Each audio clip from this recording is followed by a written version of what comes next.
I am Dr. Jasajon, Assistant Professor, Department of Anatomy, Jyoti Vidyapeeth, Women's University, Jaipur. And today we will discuss anatomy of the perineum. Namaste, Hamisha Kushawabatia. We have discussed some part of the perineum earlier, and we will discuss now the rest of the part. So we have discussed the definitions, its boundaries, and what the boundaries, uh, which kind of the thing that form the boundaries. And we also discussed a urogenital triangle and anal triangle, and perineal fascia, polyphasia, perineal membrane, and now we will discuss the perineal body. Perineal body is the midpoint of the line joining the ischial tuberosities, is the central point of the perineum, and it is the location of the perineal body which an irregular mass, variable in size and consistency, and containing collagenous and elastic fibers, and both skeletal and smooth muscles. Perineal body lies deep to the skin, relatively little overlying subcutaneous tissue, posterior to the vestibule or bulb of the penis, and anterior to the anus and anal canal. It is a site of convergence and interlacing of the fibers of the several muscles, including the bulbous spongiosum muscles, external and sphincter, superficial and deep transverse perineal muscles, smooth and voluntary slips of the muscles from the external urethral sphincter, levator ani muscles, and muscular coat of the rectum. Anteriorly, the perineal body blends with the posterior border of the perineal membrane, and superiorly with the rectovesical or rectovaginal septum. Now we will see the description of the perineal body. The perineal body is especially important structure in women because it's the final support of the pelvic viscera, liking muscles that extend across the pelvic outlet like crossing veins supporting the overlying pelvic diaphragm. Stretching or tearing the attachment of the perineal muscles from the perineal body can occur during the childbirth, removing support from the pelvic floor.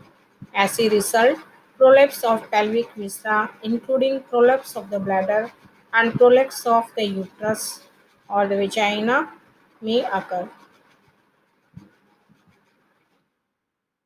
So, how it is the important of the perineal body, especially in females?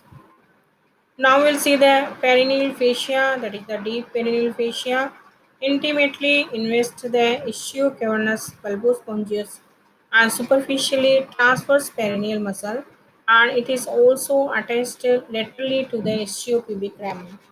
Anteriorly, it is fused to the suspensory ligament of the penis and continues with the deep fascia covering the external oblique muscles of the abdomen and the rectus sheath.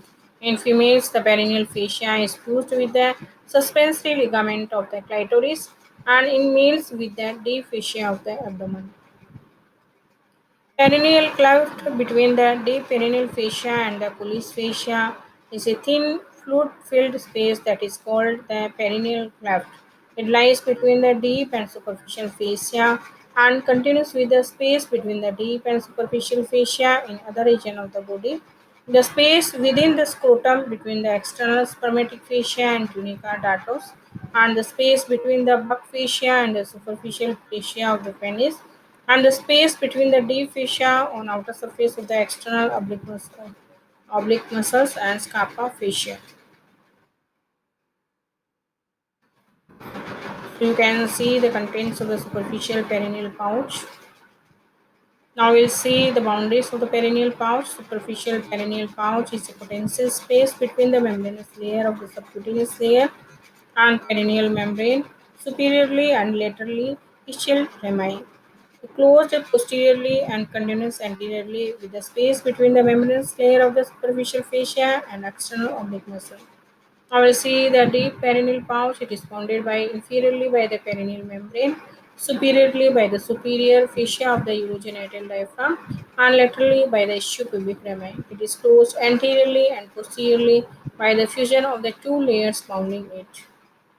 Now you can see the contents of the superficial perineal pouch, that in male And the roots proximal part of the spongy urethra, superficial transperineal muscles, branches of the internal pudendal vessels, branches of the pudendal nerves, and females you can see here as in deep perineal pouch there is a content of intermediate part of the urethra in males, external urethral sphincter muscles, bulbourethral gland, deep transverse perineal muscles and related vessels and nerve. And in the females, in deep perineal pouch, there are proximal part of the urethra, external urethral sphincter muscles, and deep transverse perineal muscles and related vessels and nerves. Now we will see the vessels and nerves of the superficial perineal pouch in the males. Vessels will be the dorsal and deep artery of the penis and the scrotal arteries. Nerves will be the dorsal nerve of the penis and the scrotal nerves.